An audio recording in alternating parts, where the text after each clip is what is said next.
Goeiemôre almal, welkom hier op hierdie warm oggend. Ek gaan van ons 'n kans gee, groet 'n bietjie die mense wat daar rondom jou sit. Wees 'n bietjie gesellig en hoor by hulle hoe gaan dit.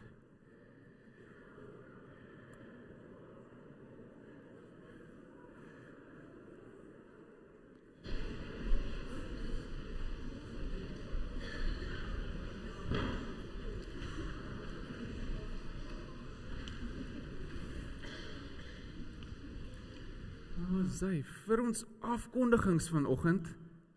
Ons gaan vanoggend by die deure, daar gee ons vir Bedisa Weskus. En dan vanaand 18:30 begin Pinkster amptelik en hierdie jaar is dit by Akkerdyk. Asseblief kom saam met ons daarheen. Ek en my kollega Petrie en Konet bied saam hierdie Akkerdyk, hierdie Pinkster aan.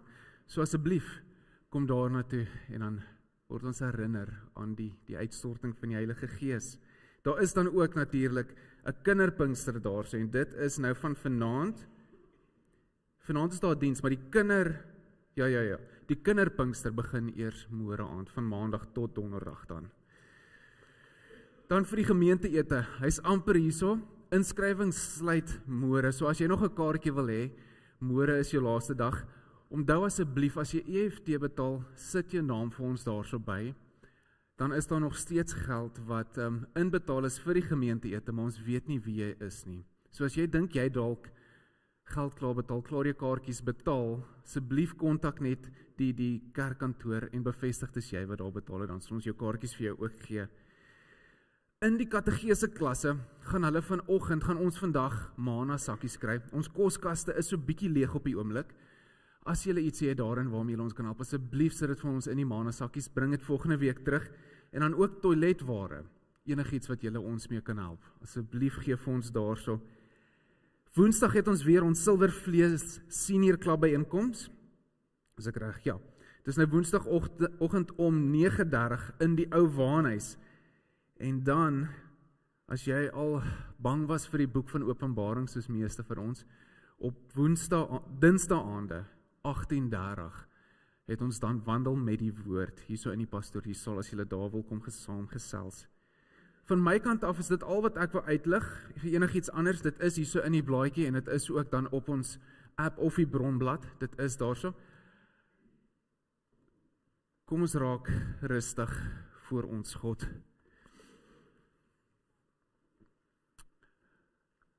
Ek groet julle vanoggend in die naam van God die Vader, van God die Seun en van God die Heilige Gees. Welkom hier vanoggend. Ek gaan ons nooi dat ons staan, gaan ons 2 liedere saam sing.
ek wil asseblief al ons kinders vorentoe nooi, graad 3 en jonger. Kom vir ons vorentoe vir ons kindermoment.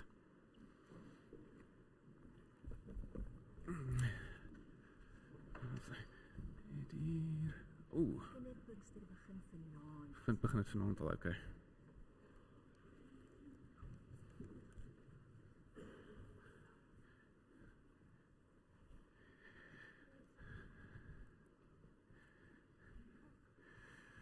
Welkom julle, as hy kom in, hier's nog plek. Terwyl hulle kom sit, gou-gou.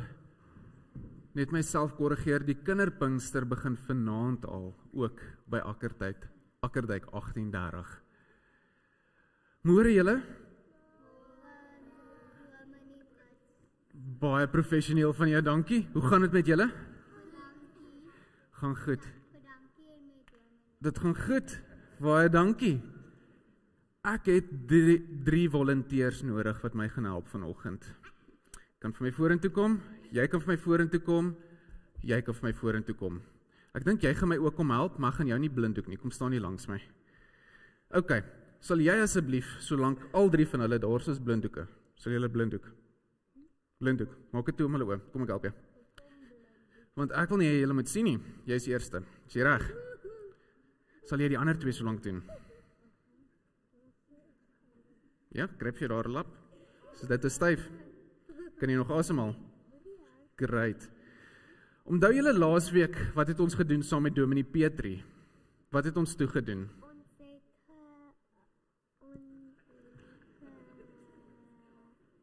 Ons het ja, wat sê jy? So kyk na die puzzle stukkies, kan julle dit onthou? En daar sê jy moet stil staan, anders gaan nie van die verhoog afval. En toe het ons gehoor dat partykeer sien ons net die kleinste stukkie, maar God sien die hele prentjie van die puzzle. Onthou julle dit? Ons gaan vandag dieselfde ding doen. Kom hierso. So ek wil hê elkeen van hulle moet nou 'n beurt kry om aan die te vat. Nee, maak hulle toe. O, hou vir my hierso vas. Hulle mag nie sien nie. Kom ons maak hom gou. O, ek sien. Julle het dalk agtergekom, my vrou is nie in die diens vanoggend nie. Sy weet nie, ek het al lappe gevat nie. So is maar goed so. Okay. Laat elkeen van hulle met net een hand aan hom vat, dan gaan hulle moet raai wat vat hulle aan. Okay, jou beurt? Waaraan vat jy? Aan hout. Jy vat aan hout, goeie raai skoot, nie die hele prentjie nie. Jou beurt? Ook hout, okay.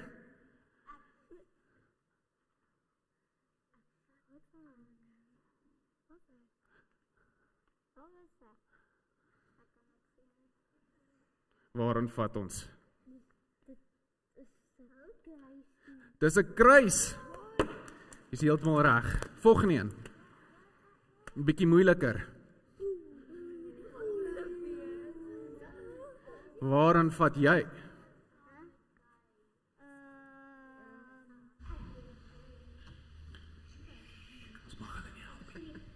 Okay, volgende ene, kan by hom vat.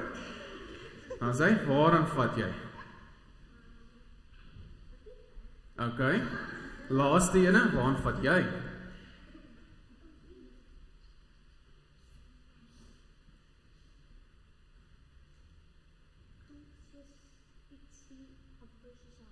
Een hamer? My ou, daai was goed. Die laaste ene is nou die triekie ene. Ja.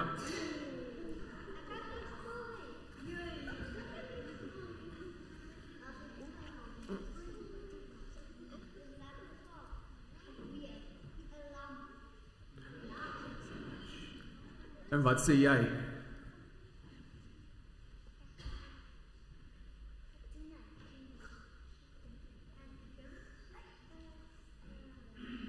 Okay, jou beurt.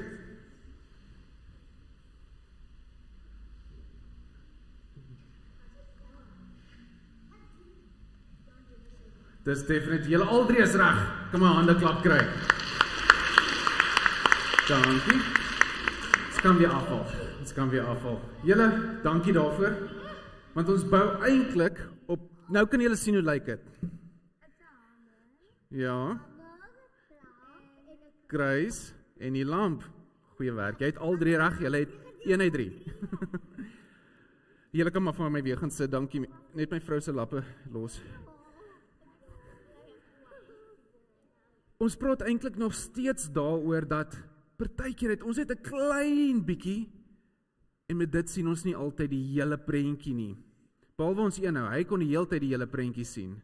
Maar sy maatjies kon nie, hulle het gevat en gesê dis hout of dit is 'n vliegtuig, maar hulle kon nie sien wat dit volledig was nie. Maar hoekom moet ons so bekommerd wees oor hierdie klein goedjies, soos die klein puzzelstukkie of die klein bietjie wat ons nou wel van weet? Wat dink julle, hoekom moet ons so bekommerd wees oor die klein goedjies? Ja? Ons hoef nie daaroor bekommerd te wees nie. Okay, nog iemand wat wil probeer? God sien die hele prentjie. Jy onthou mooi van laasweek af, jy's reg. God sal ons help. Wat jy het sê? Jy? God gaan ons beskerm. Julle is heeltemal reg, maar partykeer gebruik God die kleinste goedjies. Al verstaan jy nie wat aangaan nie, om golwe te maak. Glo julle my? Gaan ons vandag 'n bietjie golwe maak? Ja! Weet julle wat 'n Mexican wave is? Ja. Okay, as my hand bo oor jou kom, dan moet julle so maak. Is julle reg? Kom ons oefen. 1 2 3. Kom ons probeer weer. 1 2 3. Okay, staan vir my op. Julle moet die voorbeeld wees, want nou gaan die hele gemeente dit doen. Is julle reg? Ons begin daarso. 1 2 3. Och, dit was awesome julle. Nog een. 1 2 3. Pragtig. Geef vir almal 'n hande klap. Dankie julle dat julle my gehelp het dat selfs die kleinste goedjies gebruik God om golwe te maak. Dis waar ons vandag so 'n bietjie gaan gesels hierso en in die klas. Julle kan maar vir my klasse toe gaan. Jep.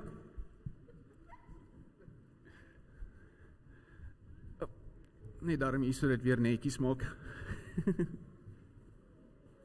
Geniet dit julle.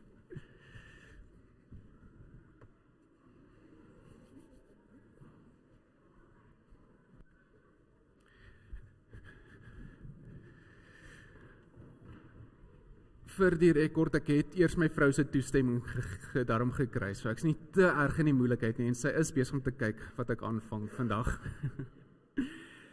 Julle, kom ons, terwyl ons sommer so sit, sing ons saam aan 'n vlamlied, en raak so rustig voor die Here.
Kom ons sluit ons oë.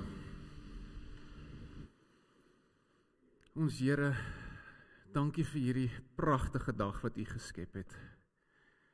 Dat ons kan sien hoe begin die wêreld om ons groen raak. Dat ons hier in hierdie gebou vandag 'n bietjie mekaar se geselskap kan geniet, maar ook U teenwoordigheid kan geniet. Ons God, ons weet U het 'n plan vir elkeen van ons. Gesels asseblief vandag 'n bietjie met ons oor dit. Dankie ons Here, dat U ons wil gebruik. Dit bid ons in die naam van Jesus Christus. Amen. Laasweek het ons nou gehoor van Paulus en Silas op hierdie tweede sendingreis van Paulus. En Paulus het dan hierdie droom of visioen, ons moet na Macedonië toe gaan. En daar ontmoet ons vir Lydia, en my kollega het dit vir ons so mooi uiteengesit wat daar als gebeur het. En ons het gehoor van daai puzzelstukkies waar ons net oor gesels het, en soms het jy regtig net die kleinste stukkie van die groter prentjie. En ons sukkel daarmee, terwyl God regtig, hy sien hier van bo af, hy sien alles raak. En vandag bou ons eintlik maar net verder op daai selfde idee. Want ek wil begin met hierdie, is nie noodwendig 'n retoriese vraag nie, maar hierdie vraag van waarom moet ons so bekommerd wees oor hierdie klein stukkie waarmee ek nou besig is, die klein stukkie wat ek nou kan raak sien. God sien ons die groter prentjie, waarom moet ek so bekommerd wees? Want ons sien tog net deur 'n sleutelgaatjie. En wat kan ek nou daarmee doen? En selfs dit wat ek sien deur die sleutelgaatjie, maak gewoonlik nie baie sin nie. So waaroor moet ons dan nou regtig so bekommerd wees? En vandag wil ek ons 2 kerse gebruik om ietsie hiervan uit te beeld. Aan die een kant het ons dan 'n kers wat ek gaan noem die kers van die gevangenes. En aan die ander kant dan kers van die verlostes.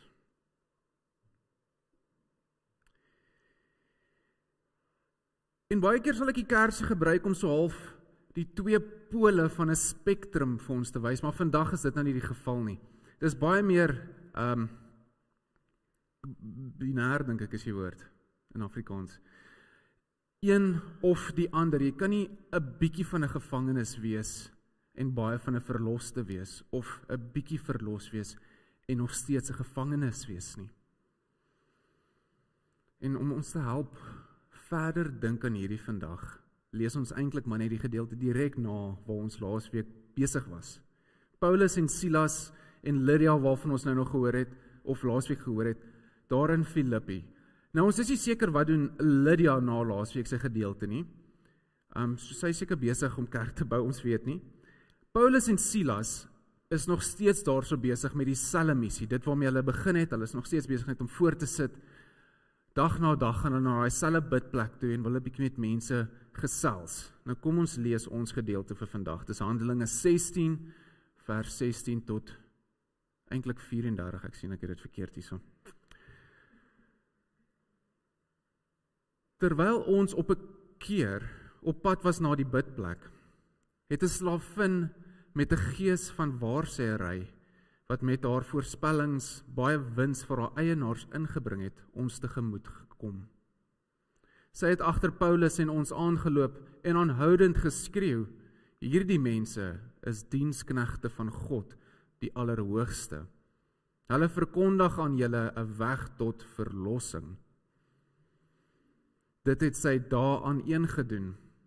Paulus het daaroor ontsteld geraak, omgedraai en vir die gees gesê, ek gebied jou in die naam van Jesus Christus om uit haar uit te gaan. En presies op daardie oomblik het die gees uitgegaan. Toe haar eienaars merk dat hulle hoop op 'n inkomste daarmee heen was, het hulle Paulus en Silas gegryp en hulle na die markplein gesleep tot voor die owerhede. En nadat hulle voorgebring het hulle vir die stadsbestuurders gesê, hierdie mense stook onrus in ons stad, want hulle is Jode en verkondig gebruike wat ons as Romeine wat vir ons as Romeine nie toelaatbaar is om te aanvaar of na te volg nie. Die skare het toe ook teen hulle gedraai en die stadsbestuurders het hulle klere laat afskeer en beveel dat hulle met stokke geslaan moet word. Nadat hulle met baie houe geslaan is hulle in die tronk gegooi en is die tronkbewaarder opdrag gegee om hulle baie goed te bewaak. In die uitvoering van hierdie opdrag het hy hulle in die binneste deel van die tronk gegooi en hulle voete in 'n blok vasgeklem. Om middernag was Paulus en Silas besig om te bid en tot lof van God te sing, en die gevangenes het na hulle geluister. Skielik was daar 'n ewige aardbewing, sodat die fondamente van die tronk geskit het. Al die deure het onmiddellik oopgegaan en almal se boeye het losgegaan. Die tronkbewaarder het wakker geskrik en toe hy sien dat die tronkdeure oop was, het hy sy swaard getrek en wou homself doodmaak, omdat hy gedink het dat die gevangenes ontsnap het. Maar Paulus het hard uitgeroep, moenie jouself leed aandoen nie, want ons is almal hier. Die bewaarder het vir lig gevra, ingestorm en bewend voor Paulus en Silas neergeval. Hy het hulle na buite gelei en gesê, menere, wat moet ek doen om verlos te word? En hulle het geantwoord, glo in die Here Jesus en jy en jou hele huisgesin en jou hele huishouding sal verlos word. Hulle het toe die woord van die Here aan hom en almal in sy huis verkondig en hy het hulle op daardie uur van die nag saamgeneem en hulle wonde gewas. Hy en al sy mense is onmiddellik gedoop. Hy het hulle na sy huis geneem en 'n ete voorgesit. Hy en sy hele huishouding was jubelend omdat hulle tot geloof in God gekom het. Dis ons gedeelte vir vandag. 'n Langerige gedeelte, maar ek dink daar's 3 hoofmomente waar mens net so 'n bietjie kan stil staan en sien wat daar gebeur het, so 'n bietjie verder oopbreek. Dis die vrou of die waarsêer vrou, slavin. Die volgende gedeelte is Paulus en Silas wat nou tronk toe gaan. Die laaste gedeelte dan is die tronkbewaarder en wat met hom gebeur. Ons kyk eers dan na die waarsêer slavin. Nou 'n ander woord wat ons het vir daai gebruik was oracles. En dit was 'n redelike algemene ding in die antieke wêreld. Mense was gewoond aan hierdie idee van waarsêers. Die bekendste een wat ons dalk al van gehoor het is die orakels van Delphi. Bekende waarsêers van hulle tyd. Baie gereeld was dit vrouens wat gekies was vir hierdie rol as orakel of waarsêer. En soos by die Delphi plek was dit eintlik maar mense wat verslaafdes was. Hulle was die hele tyd hoog gemaak, hoog gehou, en dan kon jy vir hulle 'n vraag vra, en hulle sou jou antwoord, en daai was aanvaar as wysheid, 'n goeie antwoord. Of dit nou die presiese omstandighede is van ons waarsêer vrou in ons gedeelte vandag, kan ons nie sê nie. Die teks help ons nie met presies wat was haar omstandighede nie. Maar op 'n dag besluit hierdie vrou om agter Paulus en Silas aan te begin stap. En sy sê die hele tyd, hierdie mense is diensknegte van God, die Allerhoogste. Hulle verkondig aan julle 'n weg tot verlossing. Hierso praat die waarsêer nogal regtig die waarheid. Wat sy sê is presies die waarheid. Dit is wat Paulus hulle daar doen. So Paulus se reaksie hier is ons eintlik ene wat so bietjie vreemd is, bietjie snaaks, want hoekom het hy 'n issue met die waarheid wat gepraat word? En ons vir ons 'n paar teorieë. En die een wat ek nou nogal dink vir my sin maak is dat sy het dit nie met eerbied gesê nie, sy het dit spottend gesê, die hele tyd spottend gesê dit is waarmee Paulus en Silas besig was. Die waarheid gebruik om eintlik hulle te probeer verkleineer. Sy was besig om met die waarheid te spot. Uiteindelik het dit dan beteken dat niemand wou naby Paulus en Silas kom nie, want hulle wil ook nie binne hierdie ingetrek word dat die vrou na hulle ook begin spot nie. Dis ten minste die een teorie, en die ene wat hierso vir my baie sin maak, hoekom Paulus dan geïrriteerd geraak het met haar, want eintlik het sy hulle nou gekeer om hulle doel, hulle werk daar te doen. Hulle is daar op 'n sending, hulle wil met mense gesels, vir hulle vertel van hierdie hoop wat in hulle lewe. En die vrou stop het. So dan raak hy 'n bietjie kwaad, geïrriteerd en hy jaag hierdie gees uit haar uit. Die waarsêer gees. Die antieke mense het geglo die slang was 'n simbool van wysheid. Dis hoekom ons op ons ambulans en goed, dis 'n staf of 'n kruis partykeer met die slang om. Dit is nie 'n bose simbool of enigiets nie. Dis maar net 'n ou gebruik dat die slang verteenwoordig wysheid. En ons Grieks praat hierso eintlik dan van hy jaag hierdie slangegees uit haar uit. En dadelik vlug die gees uit haar uit. Ongelukkig weet ons nie eintlik wat verder gebeur met die vrou na Paulus nou die gees uit haar uitgejaag het nie. En ek wens dat was. Ons weet net dat sy was 'n slavin en van daar af moet ons raai. Het sy vrygekom uit slawerny, want sy het nou al geestelike vryheid ontvang. Deel geraak van die gemeente in Filippi. Ons weet nie, selfs tekste uit die buite die Bybel, noem maar nie, so ons weet regtig nie wat met haar gebeur het nie, maar vir my is hierdie die oomblik, daai klippie wat val in water en begin 'n rimpel-effek. Ons weet hoe lyk dit. En die ringe wat al groter raak. Paulus jaag 'n gees uit 'n vrou uit en 'n rimpel-effek word aan die gang gesit. Dan ons volgende gedeelte, Paulus en Silas in die tronk, en ek was baie sprus met hierdie prentjie wat ek opgesit het, want dis so half 'n romantiese prentjie in ons kop, dat Paulus is al so gewoond aan dis waarmee God besig is. Dis okay, hier is maar net nog 'n geleentheid vir my om 'n bietjie te rus. God weet ek is oorwerk, so hy sit my partykeer in die tronk laat ek net kan rus. Ons het 'n baie romantiese prentjie van Paulus se lewe in ons kop en wat sending was.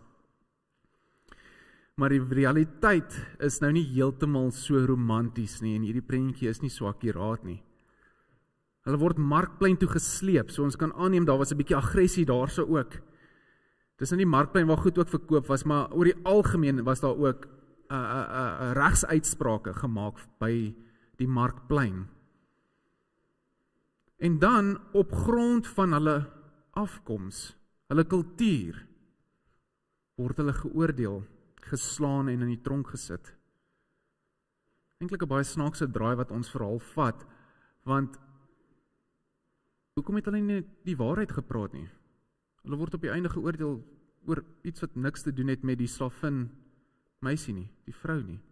Ons weet nie eintlik hoekom hulle besluit om hierdie rigting te vat nie. Wat vir my hiervan belang is hoe hierdie twee dan optree, Paulus en Silas nou. Deur dit alles bly hulle stil. Hulle word geslaan en dit is nou nie net oor die vingers stik en sê jy was verkeerd nie. Hulle het geslaan met die doel om bloed te trek. Dit is lyfstraf in die Romeinse wêreld gewees. Het geslaan met die doel om hulle te laat bloei. In die tronk gesit en ons lees in die binneste deel van die tronk word hulle dan gesplaas.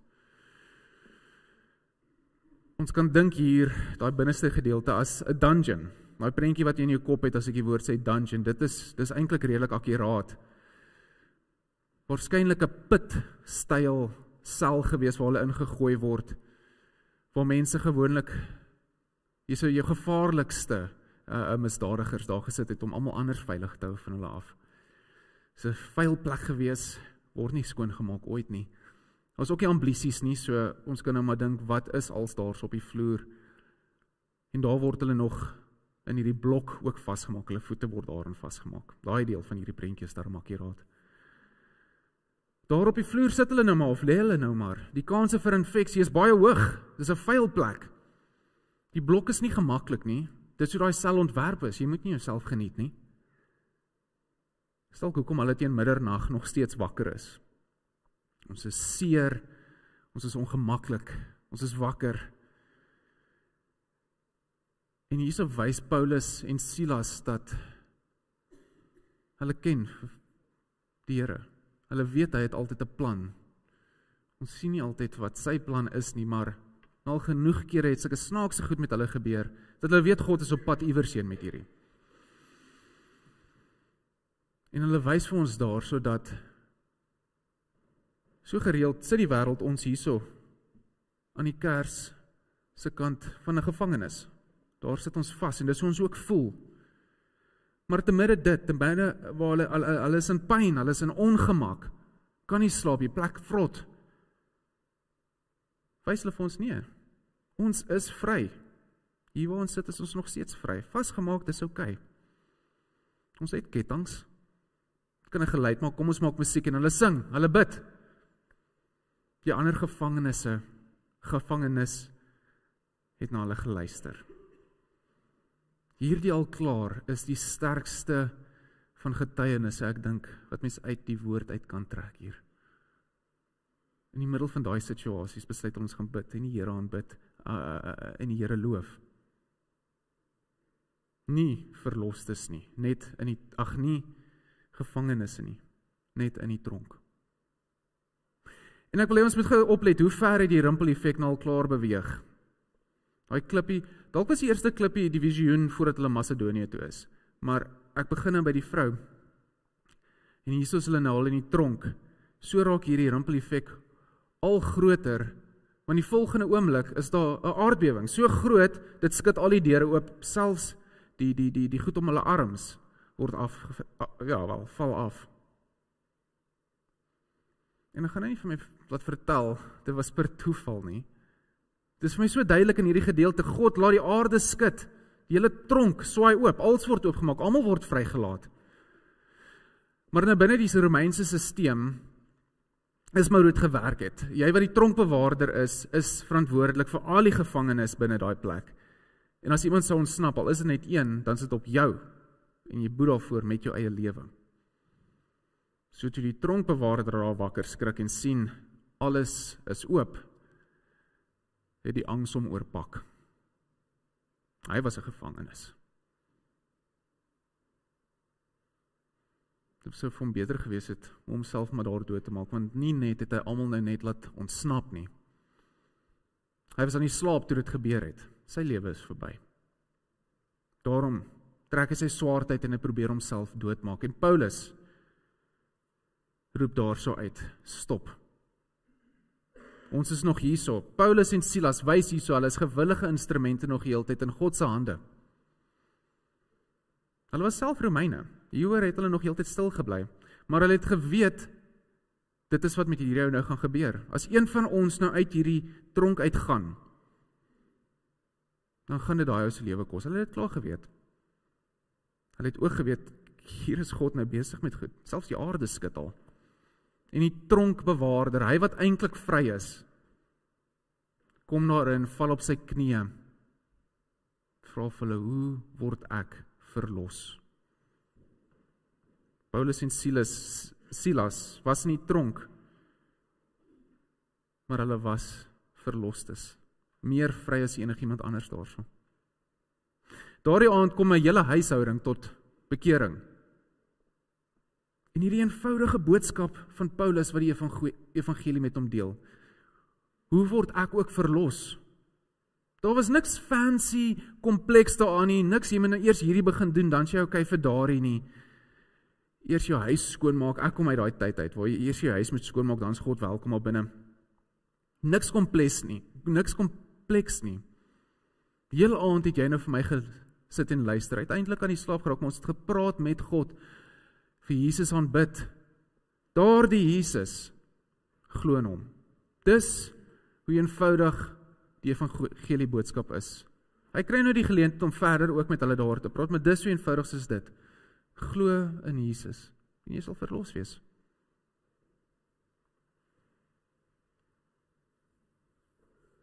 Dis hoekom vandag, ek begin met hierdie vraag, waarom moet ons so bekommerd wees oor hierdie klein goedjies in ons lewe? Hierdie klein stukkie wat ons verstaan, terwyl die res van ons so duister is, en selfs baie keer die gaatjie waardeur jy kyk, en vir God daar raak sien, dan verstaan ons nie wat ons sien nie. Waarom moet ons so besig bly met dit? Waarom moet ons so bekommerd wees oor dit?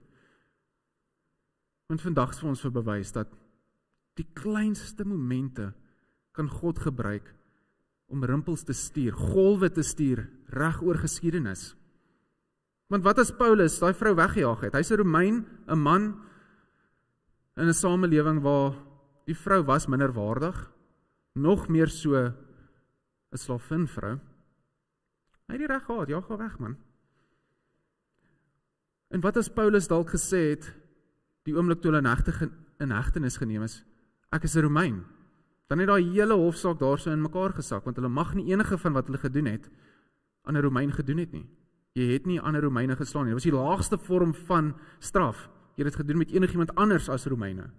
So as Paulus en Silas daar gesê het, hoor jy, ons is Romeine, was dit heeltemal 'n ander storie.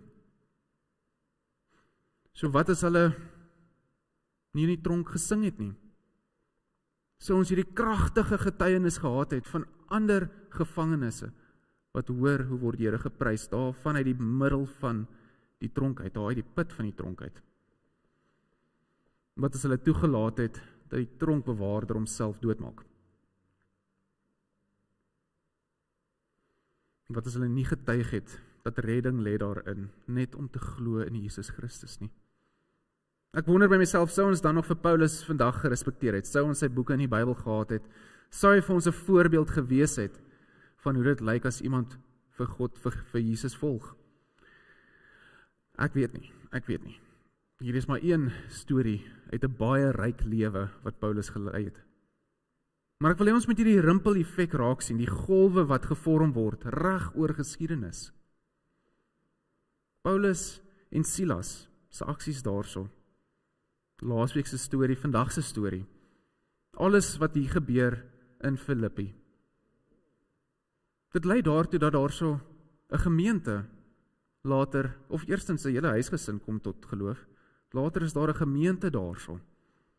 Vandag het ons 'n brief in ons Bybel gerig aan die gemeente, in die brief aan die Filippense. 2000 jaar later. Het dit nog steeds 'n invloed op ons vandag? Dit wat daar begin het. So in vandag, in jou wêreld, hierdie stukkie wat jy verstaan, dalk die sleutelgaatjie waardeur jy God raak sien. God het 'n meesterplan, hy is besig daarmee, en ons verstaan meeste van die tyd nie waarmee hy besig is nie. Maar hy is besig met iets. Selfs daardie persoon wat die rook uit jou irriteer, daai kollega wat jy kan nie, jy vermy hom, of haar. Dalk is dit vir jou soos die vrou daar voor Paulus, en hy het nie net weggejaag nie, hy het al genees. Dalk is omstandighede om jou rarig so rof, dat jy voel jy is die ene wat nou in die tronk is, jy voel vasgevang in jou omstandighede, binne jou eie emosies, en jy wil kla, jy wil sê, hierdie is onregverdig, ek hoort nie hier nie, ek is soos 'n Romein, in 'n Romeinse tronk, wat net nie toelaatbaar is, jy het my nog geslaan ook. Dalk voel jy vandag so, vasgevang in hierdie omstandighede, en is onregverdig. Selfs wanneer dinge begin beter gaan. Hierdie deure wat altyd toe was, word oopgemaak vir jou. Selfs daar word dit van ons gevra om op te tree met Christelike integriteit. Ons is nie gevangenes nie, ons staan nie hier by hierdie kers nie. Ons is vry, verlos. Dit is God se plan dat almal van ons rondom hierdie kers kom staan, en jy is nie halfpad tussen die twee nie. Jy is 'n Christen, jy staan by daai kers, jy is verlos. Moenie toelaat dat jy jouself terugdink na daai kers toe nie. Jy is vry. En soos wat Paulus en Silas besef het, ons is net instrumente in God se hande. Kyk waarmee gaan hy nou besig wees. En ek vermoed hulle het dit gesien kom. So word dit van ons ook verwag. Ons staan klaar hierso, laat toe dat God jou gebruik terwyl jy by hierdie kers staan van die verlostes. Nou die laaste tyd word ek nogal redelik besig met hierdie gedagte dat ons as Christene word redelik dopgehou deur die wêreld. En wanneer jy iets doen, dan sê mense, okay, is dit hoe Christene doen? Ek nog meer as dominee, is dit hoe 'n dominee dit doen? Ons het so vinnig daaroor gesels by die ope deure aanbidding ook. Dat ons as Christene word dopgehou deur die wêreld. Want hulle soek eintlik, hulle wag vir jou om iets verkeerd te doen. Ons verteenwoordig Christus. Ons is Christene. Maar laat hulle dan maar kyk. Laat hulle sien wat ons doen. Kyk, hoe is ek besig om 'n Christen te wees? Te midde hierdie omstandighede, dit wat onregverdig is, dit waarmee ek sukkel, my irriteer, my seermaak. Selfs wanneer ek goeie nuus ontvang, kyk maar na my. Ek is 'n Christen en hier is ek 'n instrument in God se hande. Ek is 'n verloste, nie 'n gevangene nie. En daarop sal ek trots wees. Mense kan dit maar raak sien. Laat dit dan ook ons uitdaging wees vir hierdie week. Altyd bewus te bly dat jy staan hier, so jy is 'n Christen, jy verteenwoordig die hemel. Goed of sleg. Daar wil God jou gebruik as 'n gewillige instrument in sy hande, om golwe te laat kom oor geskiedenis. En dit is vir my 'n gedagte wat regtig pragtig is, dat net dalk gebruik God my vandag, en dit beïnvloed iemand 1000 jaar van nou af. Ek hoop dit inspireer julle ook so 'n bietjie. Amen. Kom ons bid saam. Ons God, dankie dat ons verlostes is. Dankie dat ons vry is. Ons vergeet dit baie keer. Herinner ons asseblief dat in U is ons regtig vry. Help ons dat ons nie onsself terug sal sit in die tronk nie. En hier waar ons is, Here, waar ons vry is, verlos is, waar ons trots is daarop om onsself Christene te noem en U naam op ons te dra, gebruik ons. Gebruik ons om dalk ons moeilike kollega na U toe te lei, verlossing te gee, of om te wys hoe te midde onregverdige omstandighede U naam geloof en geprys sal word. Gebruik my, gebruik ons as 'n voorbeeld, selfs wanneer dit goed gaan, van hoe ons as Christene instrumente is in U hande. Dit bid ons in die naam van Jesus Christus. Amen. Ons gee kans vir opneem van die offergawes. Daar is 'n tikfout van my. By die deure gaan ons gee aan Bedisa Weskus. Ja. Ek sien ons is 'n bietjie vroeg. Is ek lewendig? Ek sien ons is 'n bietjie vroeg klaar vandag. Ek gaan vra julle wat kinders het wat nou in die klas is, gee asseblief kans tot op die uur, tot 10:00, om daar klaar te maak. Kom ons staan saam, dan sing ons saam. Ons hoor die seëngroet en sing dan amen.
Soos God die Vader sy Seun Jesus Christus gestuur het, so word elkeen van julle ook nou gestuur.